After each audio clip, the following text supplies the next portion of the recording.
स्वागत है आपका वी भारत पॉडकास्ट में। मैं आपका सहयोगी निखिल जी कामत।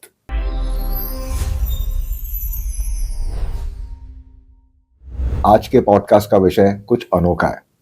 वो आपकी आज़ादी है, वो आपका सपना है और वो आपकी पहचान है, और शायद वो राष्ट्र निर्माण का एक माध्यम भी है। आज की बात हम कर रहे हैं दो चक्के वाहनों की, या जिसे हम कहते हैं टू व्हीलर्स।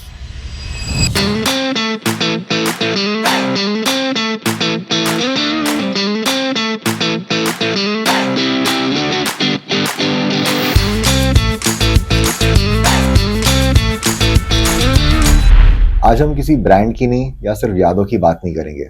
आज हम बात करेंगे उन दो चक्के वाहनों की जो ये पूरे देश का इकोसिस्टम चलाती है, और इन सब के बारे में ज़्यादा मालूमात हमें मिलेगी। आज के पॉडकास्ट में हम कुछ ऐसी बातें आपके सामने लेके आएंगे जिससे आपको गर्व भी महसूस होगा। ये बाइक्स, ये दो चक्के, ये स्कूटर्स, ये चुपचाप आपको ही नहीं चला रहे, ये काफ़ी हद तक देश को भी चलाते हैं।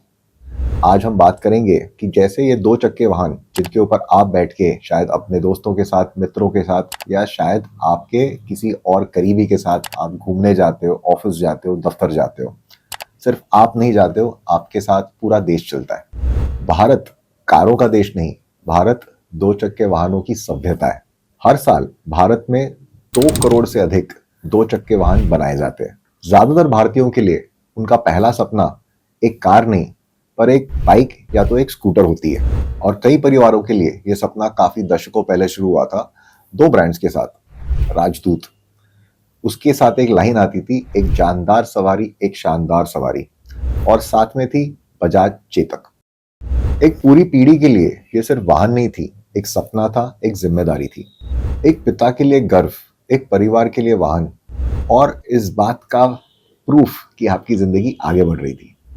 राजदूत तेज थी, भरोसेमंद थी, बेबाक थी, और बजाज चेतक शांत थी, जिम्मेदार थी और आपके परिवार की पहचान थी। एक महत्वाकांक्षा धोती थी, एक जिम्मेदारी धोती थी। इन पे स्कूल के बैग्स, फाइलें, दूध के कनस्तर और सब्जी की थैलियां, या तो कभी परिवार, बिना शिकायत के। इन मशीनों ने परिवार को सिर्फ ना आगे बढ़ाया बट देश को चलाया। फिर भारतीय कंपनियों ने अपनी सोच बदली। इन कंपनियों ने आगे सोचा कि क्या हम सिर्फ नकल करें या ये जाने कि भारत की जरूरत क्या है। मजबूत बाइक, कम मेंटेनेंस और खराब सड़कों पे टिकने वाली मजबूती। यहीं से लेजेंड बने Bajaj Platina, Hero Splendor, TVS Star City. दिखावटी नहीं पर अजय। हालांकि जिस स्टूडियो में आज मैं रिकॉर्ड कर रहा हूँ उसका मालिक खुद टीवीएस रॉनिन चलाता है। कोई शोर नहीं, बस भरोसा। और फिर आती है अपनी रॉयल एनफील्ड। एक समय पुरानी हुई, नजरअंदाज की, और आज शायद एक ग्लोबल लाइफस्टाइल ब्रांड बनता होगा। आपने एक मूवी देखी होगी जिंदगी ना मिले दोबारा, और आपने कतरीना कैफ को रॉयल एनफील्ड चलाते हुए देखा रहेगा। उस सीन ने काफी सारे पुरुषों का ही नहीं बट काफी महिलाओं का भी मनोबल बढ़ा दिया। उस बाइक को उस स्तर पे पहुंचाया कि आज कोई लड़की, कोई महिला सोचती है कि क्यों ना मैं भी ये बाइक चलाऊं। बाइक केवल लड़कों के लिए नहीं है, लड़कियां, स्त्रियां भी चला सकती है। अभिनेत्री गुल पनाग को काफी बार रॉयल एनफील्ड बाइक चलाते हुए देखा जाता है। सच्ची, निडर, क्योंकि उन्हें बाइक चलाना पसंद है। ये महिलाओं का आत्मविश्वास भी बढ़ाती है और उनको एक नया सर देती है हमारी सोसाइटी में। मेरे कजिन गिरीश खुद एक रॉयल एनफील्ड हिमालयन चलाते हैं, और उनकी पीछे की कहानी बहुत अनोखी है। क्योंकि जब उनकी माँ जवान थी और उनको बाइक चलाने का मन था, पर शायद उस समय पे कोई बाइक खरीदना सोच नहीं सकता था, और एक महिला बाइक चलाने का सोच नहीं सकती थी। वो अपनी माँ के साथ शहर में भी घूमता है और काफी ऐसे अन्य जगहों पे जाता है अपनी हिमालयन लेके।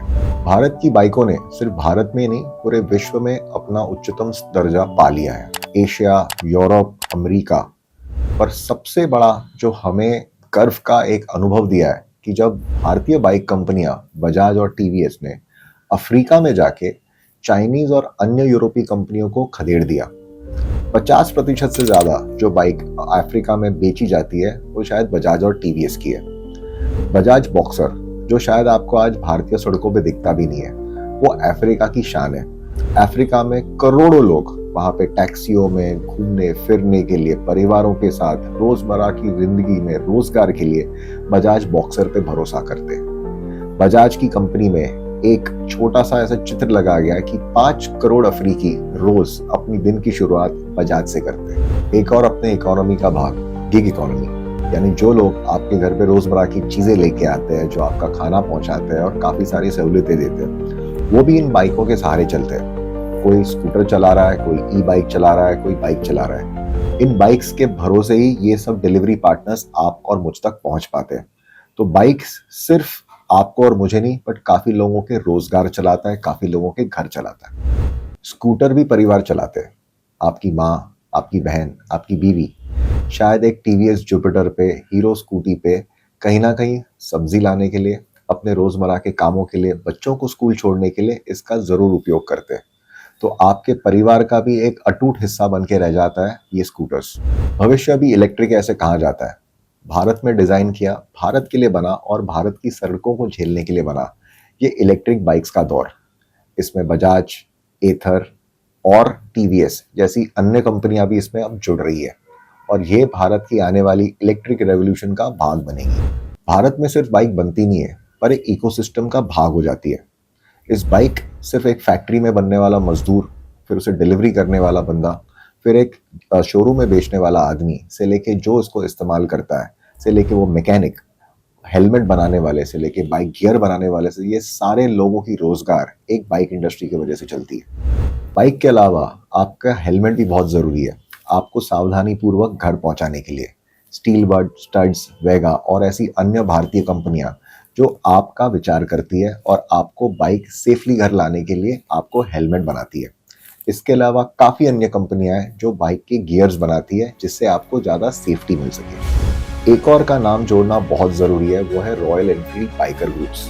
इन बाइकर ग्रुप्स को एक आप संस्कृति बोल सकते हैं, कम्युनिटी बोल सकते हैं, जहाँ पे काफी लोग जो सोचते हैं कि रोजमर्रा जिंदगी के बाद मैं क्या करूँ, कहाँ घूमने जाऊँ, तो वीकेंड पे इन ग्रुप्स के सहारे काफी लॉन्ग राइड्स पे जाना, कहीं घूमने जाना। और इन्हीं ग्रुप्स ने रॉयल एनफील्ड का नाम देश और विदेश दोनों जगह चमकाया है। हमने थोड़ी देर पहले महिलाओं की बात की। इस बार की रिपब्लिक डे परेड में पुरुषों के साथ महिला भी इंडियन बाइक्स के ऊपर स्टंट्स करते हुए देखी गई है। ये आपको दिखाता है कि भारत की नहीं, भारतीय आर्मी और भारतीय सेना भी इन बाइक्स पे पूरा भरोसा करती है। राष्ट्रवाद सिर्फ शोर नहीं, राष्ट्रवाद एक जिम्मेदारी भी है। हेलमेट जरूरी नहीं, हेलमेट एक नियम भी है। घर पहुंचना भी जरूरी है। जब आप भारतीय बाइक या स्कूटर खरीदते हो, आप सिर्फ बाइक या स्कूटर नहीं, पर आप एक पूरा इकोसिस्टम चलाते हो। आपके भारतीय बाइक या स्कूटर खरीदने से कितने फैक्ट्रीज में मजदूर, कितने मैकेनिक्स की रोजगार, कितने डिलीवरी बॉयज, कितने सारे लोगों को अन्य अन्य प्रकार के रोजगार मिलते हैं। जब हम भारतीय वाहन चलाते हैं, आप आगे नहीं चलते, साथ में पूरा देश आपके साथ चलता है। मेरा करीबी दोस्त चिराग जोशी, जिन्होंने बजाज KTM बाइक के ऊपर गुवाहाटी से लेके भूटान तक का सफर तय किया, 18 दिन की ये जर्नी, यानी कि बजाज आज वो क्षमता रखता है कि KTM जैसी बाइक को भी अपने पास रखता है और उस बाइक के ऊपर आप भी अपना लंबा सफर रख सकते हैं। इसके अलावा आप शायद जान के खुश होंगे कि TVS ने नॉर्टन जैसी एक अंग्रेज कंपनी को भी खरीद लिया है। ये आपको दिखाता है जब आप भारतीय कंपनियों को बढ़ावा देते हैं तो वो विश्व स्तर पे और भी आगे बढ़ते हैं। सुरक्षित चलिए, गर्व से चलिए, आपके साथ सारे देश को आगे ले चलिए। अगली बार जब आप कोई भी 2 चक्की वाहन यानी कि 2 व्हीलर्स खरीदने की सोचे, डेफिनेटली भारतीय खरीदे। मेरे साथ जुड़ने के लिए आप सबका धन्यवाद और आप मुझसे जुड़े रह सकते हो।